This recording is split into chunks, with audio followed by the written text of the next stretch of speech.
This episode of the Vincast is proudly supported by Different Drop, an online retailer focusing on Australian wines of provenance, authenticity, and innovation. The guys from Different Drop have very lovingly taken the time and research to find some of the most beautiful and authentic wines you can find in Australia. And they've put together all on a wonderful website, differentdrop.com. If you have a look there, they've got a wide range of wines, and also they've got some mixed packs, or you can put together your own and have it shipped out to you in the quickest of times. They've got very competitive pricing. They've got some really fantastic information on there, and you can even find wines from some of the previous guests of the Vincast, including Franklin Estate, Chalmers, Foster Rocco, Brash Higgins, Unico Zello, Luke Lambert, and many more. You can help support the Vincast by going to differentdrop.com, and when you place your first order over $100, simply enter the code VINCASTVINO, and the guys from Different Drop will very generously take $25 off your bill. So go to differentdrop.com today, and when you do get your order and your handwritten note, make sure to share it on social media and share the love with the Vincast.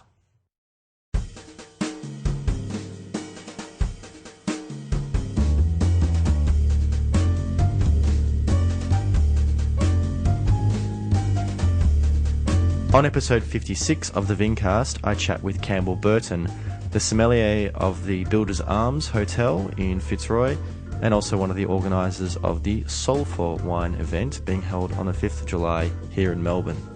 I've also got a question for you at the end of the episode, so stay tuned.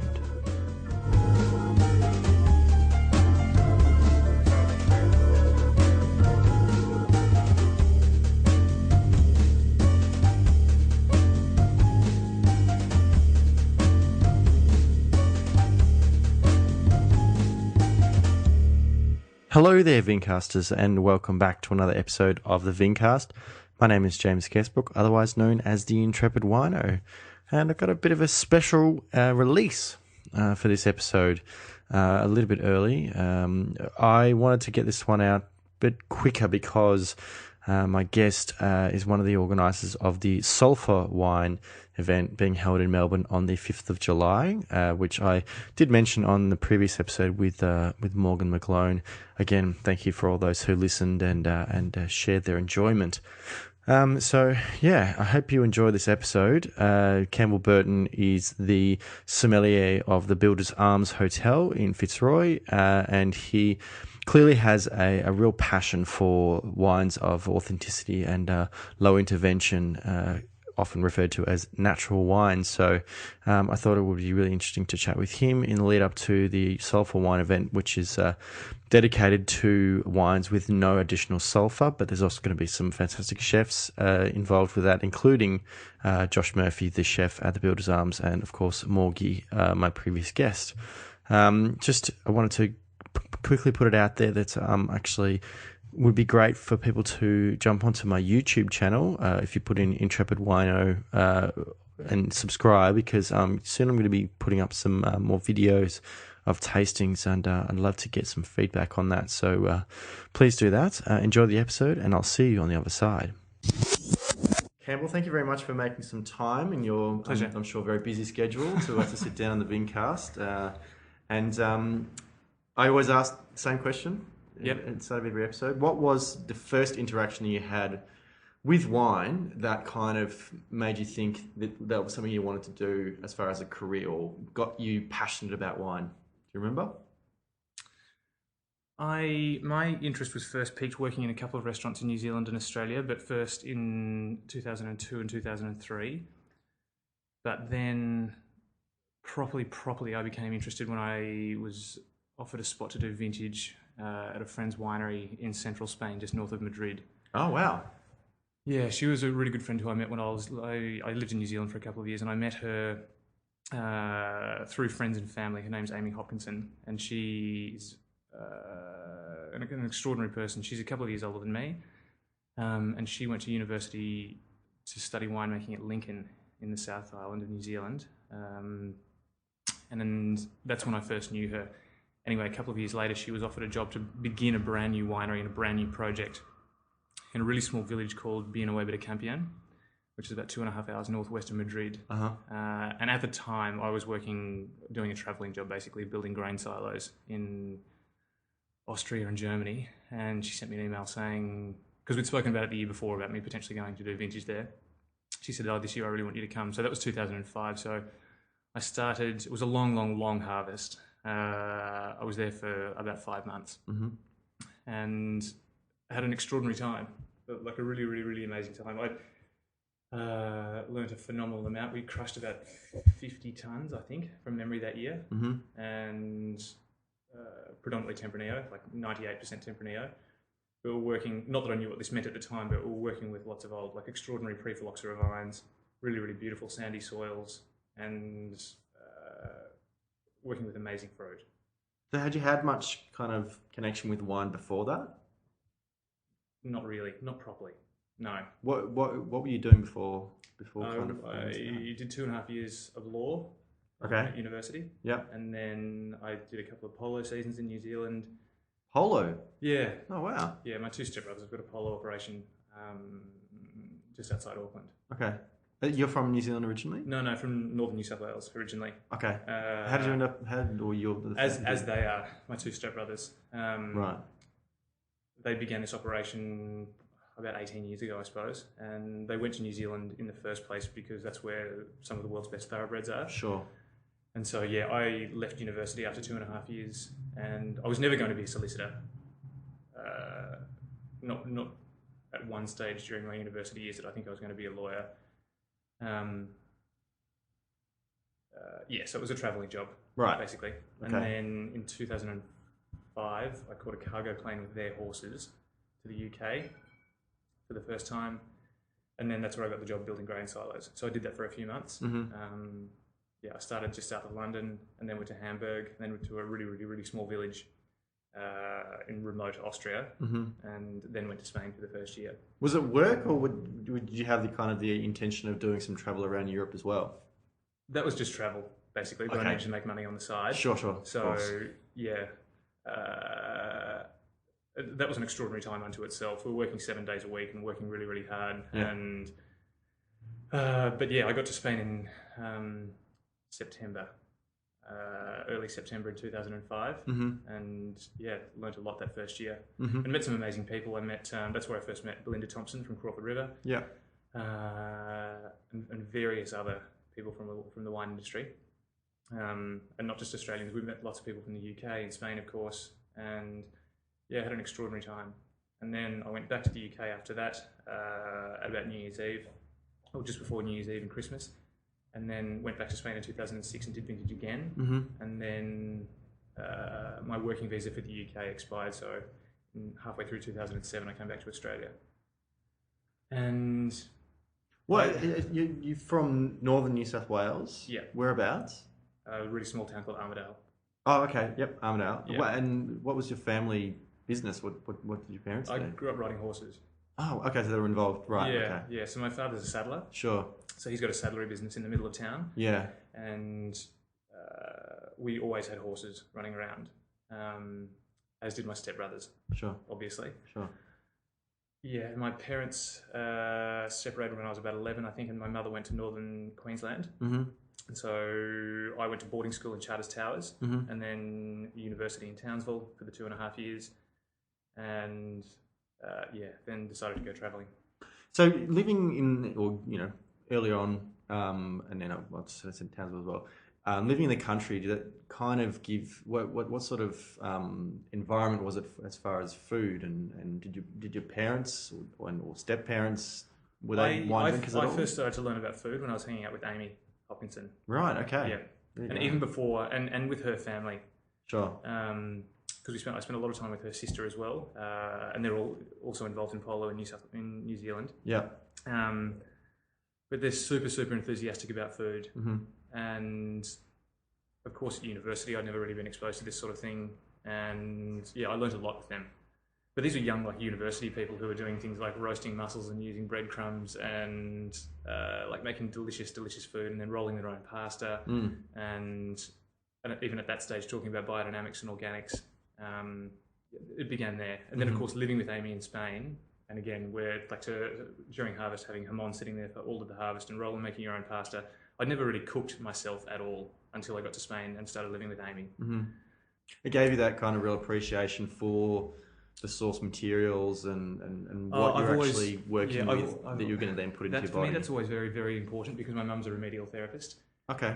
And so I've never, ever not been conscious of organics and doing the right thing in terms of how you're living and looking after yourself. Sure. Like it's always, since I was a little kid, and my brother's the same, that's always been on our minds. Like we're never, ever not thinking about that. Mm-hmm. Yeah, that's been a focus my whole life. Mm-hmm. Always. But yeah, in terms of food, it really, really began then. And then I moved to Melbourne, and I'd never lived in Victoria before. And to see the difference... What was it that brought you here? I had to come back for a party in 2006. A friend got married, and then I was invited to a party because I had a month at home between jobs in the UK. And was invited to a party here in Melbourne, so I came down and had a week down here, and I'd never felt more at home in a city in Australia. Right. Yeah. And I thought if I've ever got to come back to Australia, this is where it'll be. I had zero doubt about it. Do you know? Can you think about what it might have been about Melbourne that really appealed to you? Did you feel it sort of connected to you, like I just walked around and I read.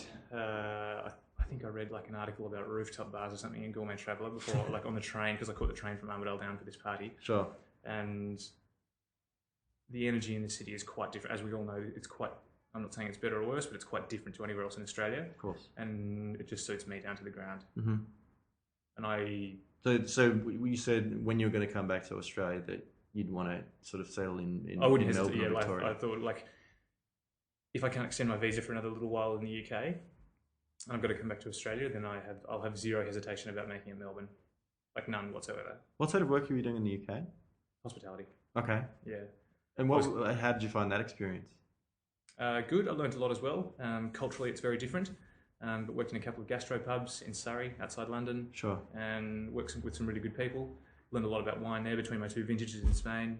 And that was 2006. It's probably where I started reading a lot about wine, like every day. Did you have much opportunity as far as travelling in Europe? Perhaps did you go to any wine regions whilst you were there was there? opportunity, but I didn't do it. I was working a lot. Sure. I was co-managing a venue and working a lot. And at that stage, I didn't really have any focus in terms of what I really enjoyed or stylistically what I found to be most suited to myself. Mm-hmm. But yeah, it was good fun. So what did you, when you landed back in Melbourne in 2007? What was the first step? I spent some time catching up with friends and family for a month or so, and then applied for a job at the City Wine Shop. Really? Okay.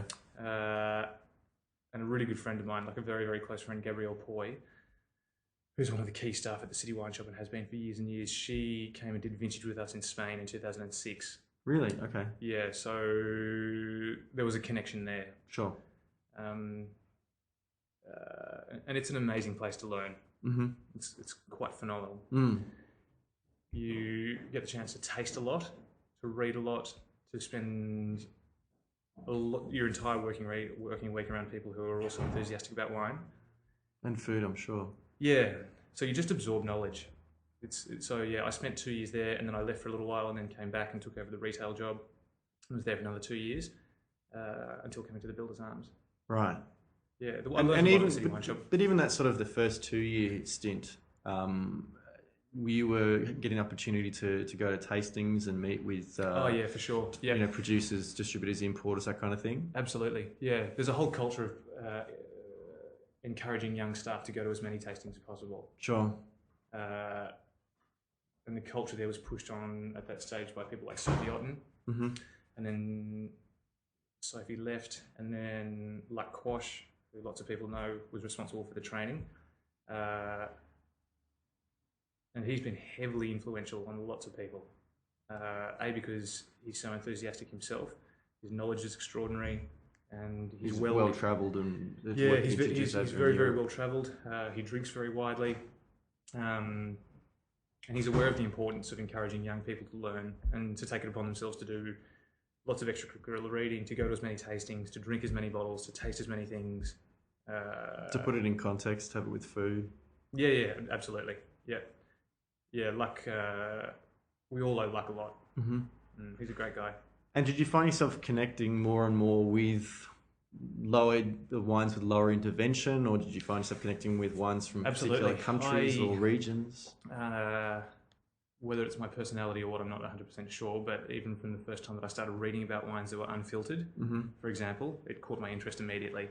And then, do you think that came from that sort of upbringing and the appreciation for? I guess so. I really, to this day, I'm not 100% sure why, but for something to be untouched has always intrigued me. Sure. Like it really, really has. Sure. But I'll never ever forget the first time that I went to the 1889 Enoteca in Wollongabba in Brisbane and tasted a series of these wines over one dinner. I think it must have been in 2009 or 10, I guess. And because within the market in Australia, at that stage, you didn't have very much of an opportunity to taste wines like this. Right. But to taste something from Paolo Bayer or Frank Cornelissen or producers like this, and to taste this for the first time, I was mesmerised. And I came back to Melbourne after that trip to Brisbane, and all I wanted was to work with wines like this. Sure. I didn't want anything else. Did you find it difficult to kind of track these kind of wines down and source them? Because even then, it was still kind of a very, very burgeoning movement. Yeah, totally. We sold a few wines like this at the City Wine Shop. Sure. But then in terms of other retailers, I know that Blackhearts at that time always sold a few. But then I'll never forget the time that I went to London and went to Terroirs for the first time. Sure. And the guy there, who's now running one of their other businesses, sold me a bottle to take away of one of the Camillo Donati wines, the Malvasia. And I took it back and had it with my brother that night with our great aunt in London. And this is one of the greatest things I've ever tasted. And then I remember coming back and seeing it on the Lario website, and I immediately had to buy a couple of bottles to have shipped down to Melbourne. I was so proud to have them. I was so thrilled to see that they were in Australia. So I've been pursuing it from then. Sure. Basically.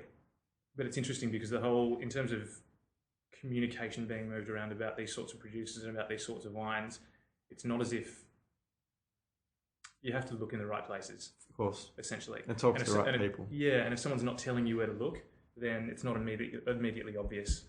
Well, you don't know what you don't know. Yeah, exactly. And some of the most exciting and greatest wines on earth are made by people who have 2 hectares. Sure. Who don't have an email address. Sure. Who have zero interest in promoting themselves. Who might go to 1 or 2 tastings a year, whether it's in Beaujolais or Paris, and then the wines sell out. And they sell to 1 or 2 really great places in Tokyo and Paris, and then it's gone. And so you don't hear about these things in Melbourne unless you're really, really, really talking to the other people who are interested, or people indeed who are going to Paris 4 times a year. Yeah. So yeah, the information's there if you're looking for it, but it wasn't immediately obvious to me then. Now, in those somewhat sort of still early stages of the movement in terms of natural wine, both in terms of production in Australia and also in terms of it being imported, I don't think it's really an accident that so many of the great importers are based in Sydney, because the Sydney movement sort of it really exploded from there. Did you go up to Sydney much in those days? And I remember the first time, and I've told this story here at the pub a few times when we speak about the impressions that a wine list can have on a customer. And after working at the City Wine Shop for, at that stage, I think it had been 2.5 years or thereabouts, and the first time that I went to Bentley on Crown Street in Surrey Hills, and I opened the wine list, and at that stage I thought, I know lots of labels in the world of wine, and I knew nothing on the wine list. And it's a weird feeling. And I thought, there's so much out there at the moment that I'm not even aware of. So yeah, I went to Sydney as much as I could afford, I guess. It's not as if we were doing it every month by any means. I mean, it's an expensive city at the best of times. Yeah, and to go and do these sort of things costs a lot of money when you... it costs a lot of money. Sure.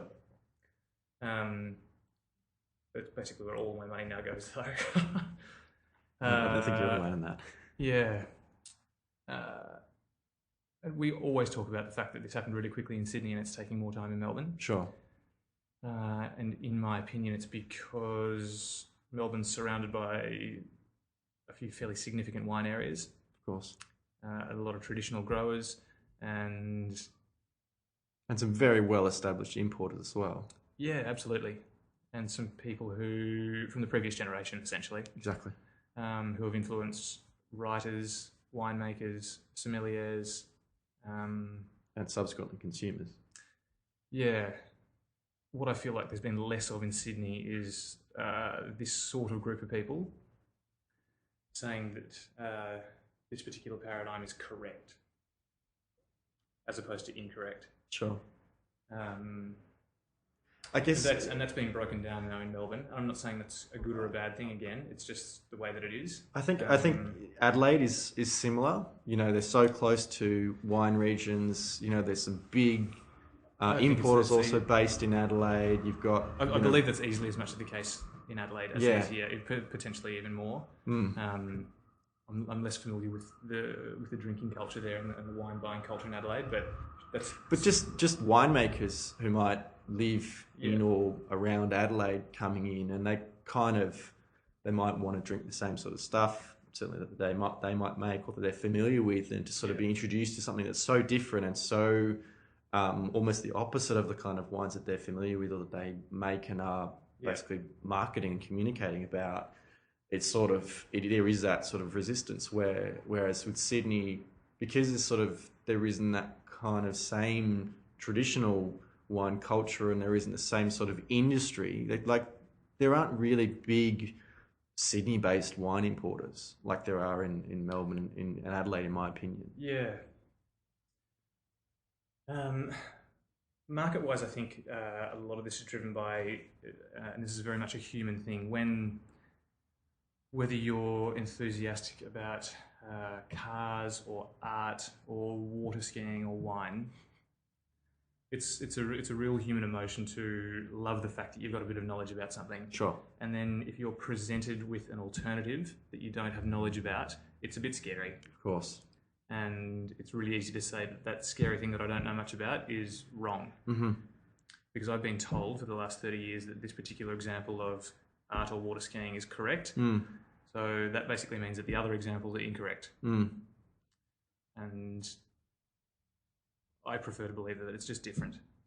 Well, when you've got one sort of art and you've got another sort of art, and it's okay to appreciate both.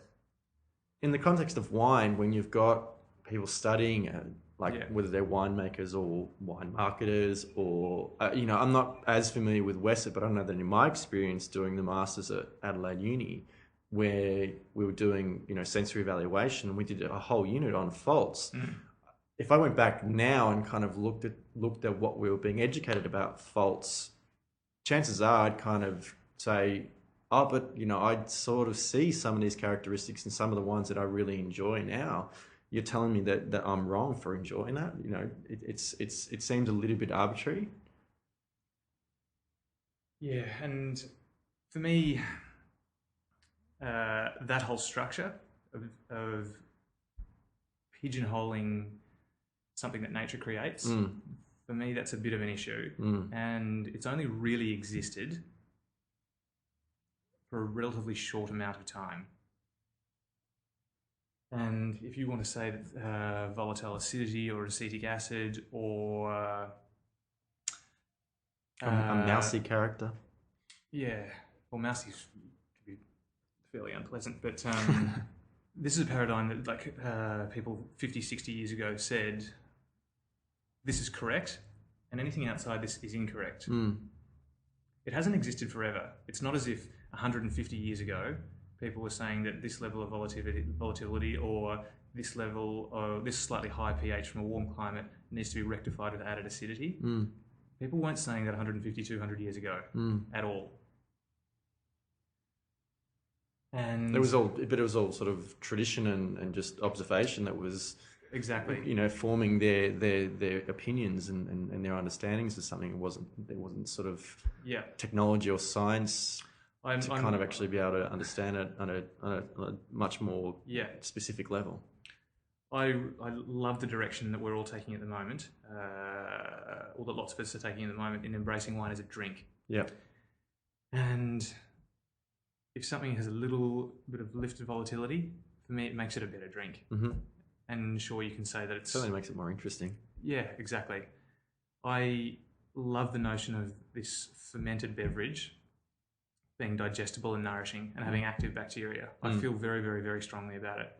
And I prefer not to look at this as something that we need to age for 55 years and sell for lots and lots and lots and lots and lots of money. It's a drink. And it's really okay to embrace it as such. Yeah. And for me, it makes much more sense as a drink and something that you're consuming if it's had nothing done to it and it's organic. I can't see any other way of looking at it. Like if something wants to be made to be structured and to live for a long time, I view that more as for me that's what you do with a painting or a car or a building, but you don't do it with comestibles. I like the idea of revering wine for it culturally and what it is about it. You know, it's part of life. It's part of a meal. The concept of sharing it. You know, it's a convivial kind of experience. But I don't like the idea of revering it as you say, like a luxury product. You know, like elitist sort of thing. You know, you should appreciate something and say, this is amazing for what it is. You know, and I'm Totally. enjoying this now, and I'll remember that. But it's not like a trophy. It should make you feel lifted and good, Yeah. basically. And I often use the example that we're very happy to say that we're happy for active bacteria to make an extraordinary cheese, and we're very happy to allow active bacteria to dry age our meat. We embrace that wholeheartedly. Sure. And the whole community is embracing fermented ginger and yogurt, Kombucha and stuff like kombucha, that. lambic beer. All of this, if you looked at it in the context of wine, classical wine from 1950 to the year 2000, would be deemed to be faulty. All of it. Yet with every other food stuff, we embrace it, but with wine we say it's faulty. Sure. And for me, that's a real issue. And yet nature allows us to ferment these beautiful organic grapes and turn it into something that is actually beneficial for your stomach. Yeah. And like for me, that is what makes it delicious. And you're allowed to say it's delicious. You know, like it's okay to say that this wine that has alcohol in it is totally delicious. And I think what you're talking about there is another thing that kind of rankers with the established, you know, this establishment, for lack of a better term, is like, you know, I remember people sort of complaining about the term smash 'em or booze. You know, like why is that such a bad thing? Like, why is it, you know, it's just yum, it's just delicious, you know, and it does in a way nourish you. Why does it have to take it so seriously all the time? Yeah, but it takes a long time to get to this point. And when, if all of your peers and what you've learned at university and everything that you read in magazines says one thing, it's really easy to believe that I can't believe in anything else, and I have to acknowledge that everything within these walls is the correct thing, and I just think that it should be questioned. And the framework has been set out, and this kind of thing doesn't necessarily fit into that framework. It's a totally different framework, and so it's beyond people's. But the frameworks like that only exist because a charismatic person at the time said so. That's the only reason. Like someone came up with these rules. Interesting to sort of think. And other people said, "Okay, cool. Well, that's correct then." And like that's the way the world works. Sure. But for me personally, I'm driven by the fact that it goes beyond wine. But like, I really want people to look after themselves, and for me, it makes sense to eat living foods. It makes your stomach healthier. It makes you live longer, and like it's very, very, very easy to enjoy wine. But for me, the tangible enjoyment that you get from having something that's alive it's immeasurable. Yeah, I'm very much of the opinion that in terms of people sort of talking about having to do stuff like filtration or having to add sulfites, that kind of thing, means that they've taken something away from that, or they've intervened in some way So they're saying that it now requires it. But if they're actually not intervening, if they're allowing it to find its own kind of natural balance and preserving itself, because theoretically, like, that's what it's going to do. It's going to find a way to preserve itself and protect itself and provide the sort of elements that are going to be better for it and for the person who's going to drink it. Yes, basically. Within Australia, this sort of thing is very much in an early stage, and I believe that people have to follow the way and do things the way that they want to do and the way that makes them happy. Mm-hmm. And that's great. And if someone has told you that it's better to make wine like this, and you feel great about doing it, and you're not using chemicals, well, I can't stand chemicals, then that's great. Mm-hmm. But yeah, it doesn't make sense. There's so much wine consumed, and people take such attention to about the food that they're eating or the water that they're drinking, that kind of thing. Why wouldn't they sort of think about that with wine as well? I guess because they're not aware of an alternative, by and large, or they're being told that the alternative is bad. Yeah. Did you sort of, when you came on board with Builders Arms, did you sort of fairly have that kind of philosophy fairly well formed, or did it kind of continue to evolve? Natural wine. Right. And so I had a meeting, and the pub was still a shell at that stage. And Anthony came to me and said, "We'd love to have you on board." So I had a meeting with Andrew, and there were builders going around the place, and there was lots of noise. And he just asked me a couple of frank questions, like, what do I really enjoy drinking? Sure. What my favourite wine bar in Paris was, and said, "Why do you want to do this? Why do you love these sorts of wines?" And so we spoke for about half an hour, and then I began work essentially the next day. And at that stage, there was not a drop of alcohol in the entire venue, and we had to open in 2 weeks. But I got the job here because of my interest in it. Right. Okay. So from the word go, the focus of this building was always going to be delicious food and lots of natural wine. Mm-hmm. And that focus has increased as the last 3 years have gone past. Did you find it challenging to begin with, as far as kind of educating the consumers and educating other people within the industry? It began slowly. Sure. And when we first opened in 2012, I was very much aware that there's no way we could only sell unfiltered wine with no sulphur in this venue. Sure. But there's a lot more of it now than there was. Mm-hmm. I mean, even locally. Yeah. Produced stuff. Yeah. Exactly. And that's another good point. I'm selling. It makes me very happy about this as well, but I'm selling much more local wine now than I was in 2012. Yeah. For that exact reason. Yeah. Do you like the sort of the community around wines of this kind? It's amazing.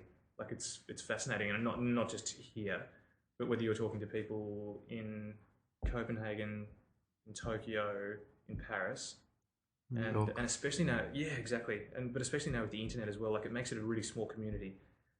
It makes it a small world, I should say. Do you like the democratic nature of it as well? Yeah, I love it. And it's about people enjoying themselves and having a great time. Mm-hmm. And it's a group of very, very, very enthusiastic people and motivated people. It's awesome. And whether it's a producer in the Auvergne or a sommelier in Copenhagen, it's a group of people who really want to work together, who love each other's work, and are very, very, very enthusiastic about not just speaking about this, but this is what we do at home. Like it's a group of people who believe firmly in what they're talking about, very, very, very firmly. And do you feel that it really does go hand in hand with the kind of food that it makes total sense. Like for me, it's when you look at how digestible sour beer is, and then kimchi, etc., and when you have the right combination of dishes on a plate, and to see how satisfying this can be. For me, it makes more sense to have a beverage that actually is alive as well. Sure. It makes less sense for me to have something that's bound by sulfur in terms of food and wine harmony. It makes less sense for me to have something with all of its volatility and molecules bound together with a preservative, because it just doesn't go as well with food. Sure. And this is something that I've learned over time, and eating in some really, really, really great restaurants. Like Chateaubriand, I had an extraordinary experience at in a couple of years ago for this exact reason. But if you look at the harmony and watching textures of compounds relax on the palate and really harmonize, it's more difficult to do it if the wine has a lot of sulfur in it. Sure. It's just, it doesn't go as well. I have a lot of fun with Josh.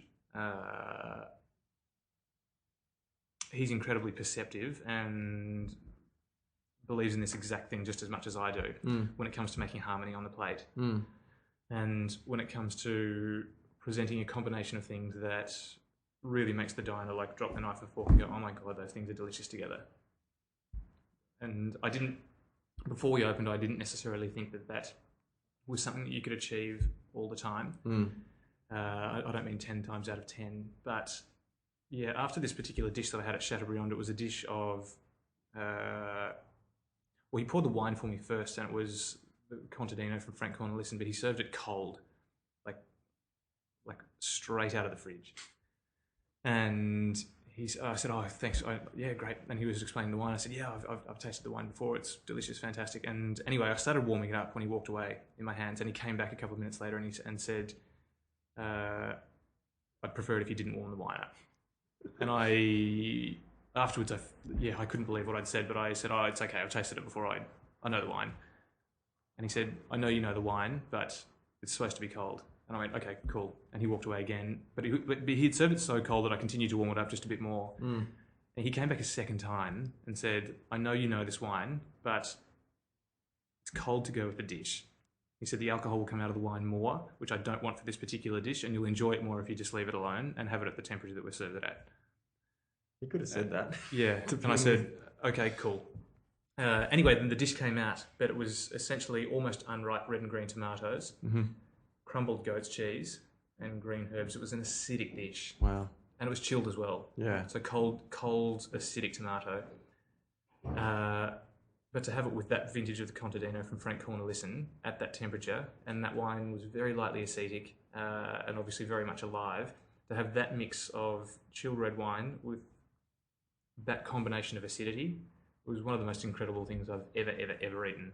I'll never, ever forget it. And I had to call him over and I said, I need you to understand just how much I've enjoyed this. This is... I didn't know that food and wine could ever go together as well as this. It was mind-blowing. And I didn't know at that stage just how good it can be. And I have been determined since then in Murner Water I want every diner to have an experience like that. Sure. And you, when did you sort of start to think about, finding some wines to bring in yourself? I've wanted to do that for a long time. Sure.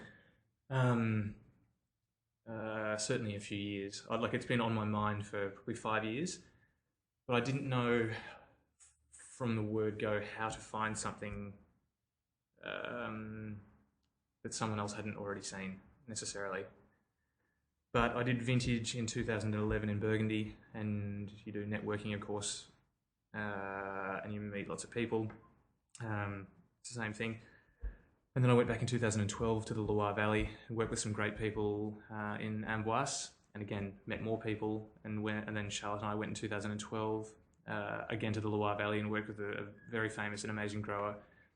But I discovered a little underground network of growers, and I just started looking in the right places, basically, for these people that don't have websites, don't really have email addresses, and they're certainly out there. Do you feel a bit like Kermit Lynch way back in the 40 years ago? Just, word of mouth, driving around, just knocking on the door. Yeah, he did an amazing job, and he is doing an amazing job.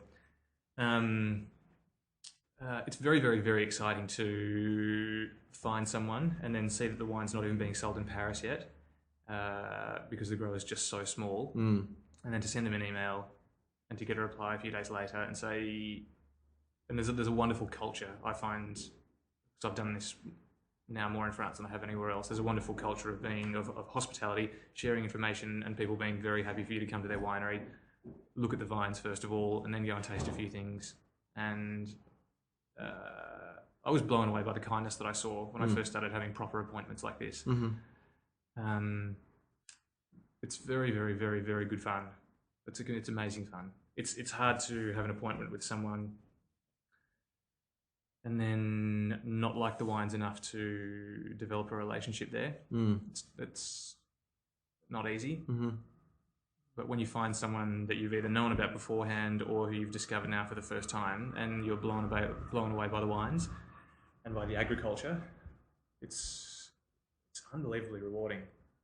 But then I'm sure that has a huge impact on you know, introducing people to the wines back here.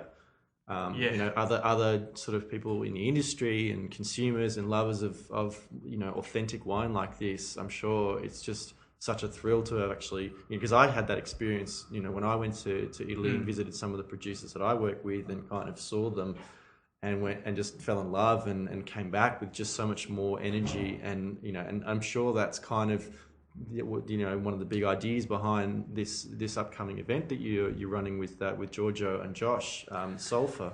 Yeah, this yes, it's amazing to bring something back and show it to a wine buyer or a restaurant owner, and see them really enjoy it.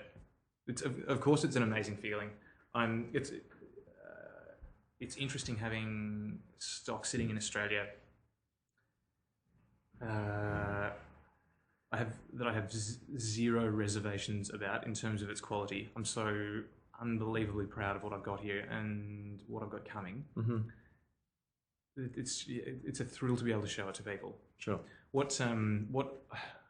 terms of the event that's coming up, what I'm aware of now is that until I'd done vintage with Claude Courtois, with Charlotte in 2013, I'd never gone for a long extended period of drinking wine with zero sulfur, like day after day after day after day, and having half a glass of wine at lunchtime and then a few glasses of wine at night with dinner, and spending the entire time feeling more or less unaffected by alcohol. And lots of people in Australia haven't had the chance to do that. And so this is a set of flavors and aromas that most people haven't experienced that many times. And Giorgio and I have been lucky to have done that. He and I drink a lot of the same sorts of wines. Sure. And we love the same sorts of wines. In terms of when it comes to whether we like a wine or dislike a wine, we agree 99 times out of 100. But we're well aware of the fact that if you do spend 2 weeks, 3 weeks, or a month without touching a drop of sulfur, you don't want to go back. It's just a reality. And so it's important to us now to do as much work as we possibly can to allow people to have the same exposure. It's really important. Sure. Because it's not something that's going to just happen on its own. No. And going back to the conversation that we said, you know, about traditional wine styles earlier on, it'll be up to people like us now to bring more of these wines into the country so that they are more available. And we wouldn't do it if we didn't. Like, it's not as if we're making financial decisions. We do this because we are so in love with the whole thing. It's what we're doing with our lives. But it has to sort of start, and we have to do more of it, and we have to make it so that there's a really high quality wine with no sulfur sitting on the shelf at more retailers, so that more people can just take them off the shelf whenever they want. And people can take them home, and it's undeniable that when a wine like this hits your palate and it's good quality, your palate relaxes more, and immediately you think, my body just has to drink this. Yeah. But my body accepts it. But I'm sure that, yeah, absolutely. And you know, whether they are already winemakers or whether they're just in the industry and then they will start making wine at some point in the future, it must be also great to be introducing winemakers to more of these kinds of wines to kind of change the way they think about making wines in Australia. Absolutely. It's there's a few winemakers here who have been aware of this sort of thing for a lot longer than I have as well. Yeah. William Downing, for example, loves this sort of wine. And he's a great person to speak to talk about the benefits of organic and biodiverse agriculture. Because he went and spent some time with Pierre Auvernois. And he brought that Mac van to... yeah. Was it Mac van that he brought to lunch just before Christmas? Yeah. That's amazing. So he's a great example. Pat Sullivan's another great example of a local winemaker who does a lot of research, has been drinking wines like this, like Bill has for a long time. And there's a host of other winemakers that we're all aware of who really, really, really love this style of wine as well. Yeah. And some of them are going to be exhibiting their wines at the events. Exactly. As well as having the opportunity to taste some wines from Europe. So there'll be Anton from Lucy Margot, Tom Shobrook, Joel Amos, C. Vintners, Owen Latter, James Erskine, Jared Kerwood. I hope I'm not missing anyone. All showing wines. And these, I speak to Anton at least once a fortnight, so we can talk about a wine that we've just consumed that has no sulphur because we just love it so much. Yep. Yeah, and again, there's a sense of vibrancy and there's a sense of you being nourished to the point when you drink a great wine like this that you have to pick up the phone and call someone and tell them about it. Sure. Like, we speak to each other a lot. Sure. If I have something astonishing, then I'll call Pat, I'll call Tom, and I'll call Anton and say, have you guys tasted this? Because it's blowing me away. Yeah. And if you haven't tasted it, you need to. You need to go down to the shop and get a bottle. And again, it's a long conversation that I've had with Giorgio time and time again, but it's not like we want to... I would feel unreasonable saying that I want Australian winemakers to do things differently. I'd feel very unreasonable saying that. But anyone who wants to make wine like this, and especially with organic agriculture, will have my support forever. Well, listeners, if you are interested in some of the people that Campbell has just mentioned, go back and listen to the episode of the Vincast with Bill Downey, with Ivo Jakimovic, listen to the one with Giorgio. If you didn't already listen to the one with Morgie, who obviously also mentioned the Sulphur event, which is on the 5th of July, exactly, which just happens to be my birthday. So it's very nice of you guys to throw me a birthday party. With pleasure. But the website where you can find out more information and secure some tickets, if there are still some available, is... Yeah, there's still some there. It's www.soulforwine.com. That's Soulfor, SOULFOR.com.au. Yes. And I think there's social media accounts that are set up, but it's definitely worth... There's an Instagram account on board, which is simply Soulfor Wine. Yep. Yeah, and there's been some lovely articles written about it as well. So I'd go and do some more reading. But if people wanted to follow you on social media, if you want people to follow you, what would your accounts be?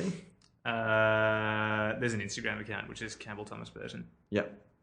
But there's not Twitter or...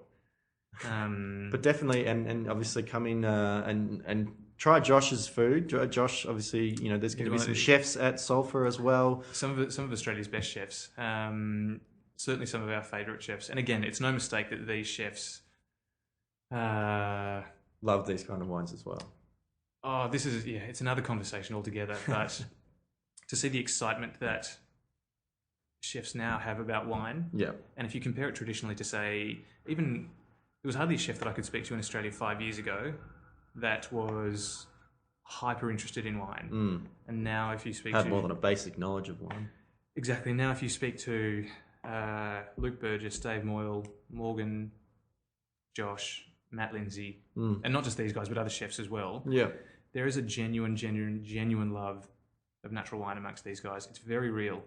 And I remember the first time when Dave Moyle came to help us here at the Builder's Arms when we opened Moon Underwater, I was blown away by his wine knowledge, which is almost encyclopedic. He knows as much as most sommeliers in Australia. Yeah. And I didn't know that any chefs had this much interest. But then when you look at the beautiful chef who's making an extraordinary dish and seeing just how great it can be when you've got living wine to serve beside it, This is why chefs are interested. Mm. Because the wines are delicious. And again, like it's all very well for me to call Anton if I find something really delicious, but I'm just as likely to call Dave Moyle and say, have you tasted this wine? Because you need to. Mm. Morgan's the same. Luke Burgess is the same. And then, of course, the importers are the same, because it's not just Precisely. about bringing in the wine. They're going out and Precisely. going to eating at these amazing places as well. Yeah. Like Sue and Roger down in Tassie with Living Wines. Yeah. Or Food Tourist, Yeah. aptly named, because they're traveling all the time. They're going over to Europe and they're eating at wonderful places, and they kind of have that understanding of how important it is to have the right food and the right wine. Yeah. And then they're communicating with each other to heighten that experience. But guys, definitely get involved with Sulphur, get involved with Sulphur-free wines. And thank you very much, Campbell, for your time today. Thank you very obviously, much. I look forward to having a fantastic day on the 5th. It's going to be extraordinary. It's going to be an amazing day. Thanks, James. Cheers. And thank you very much for listening to another episode of the Vincast. I have been James Scaresbrook, otherwise known as the Intrepid Wino. And as always, you can follow me on Instagram and Twitter at Intrepid Wino, and the podcast at the Vincast on Twitter. Facebook.com/Intrepid Wino is where you'll find my Facebook page. And if you put in Intrepid Wino into YouTube, you'll find my YouTube channel where I'm going to be uploading some more videos very soon.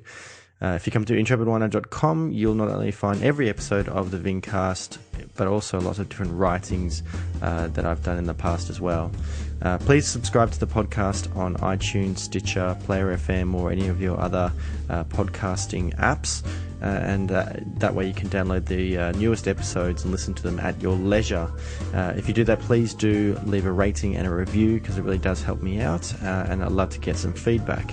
The question for this week is, what is your favourite natural wine, or what's the best natural wine you've ever tasted? And tell me what the context was. Please enjoy this episode. Let me know and let Campbell know if you did enjoy it. But until next time, bye.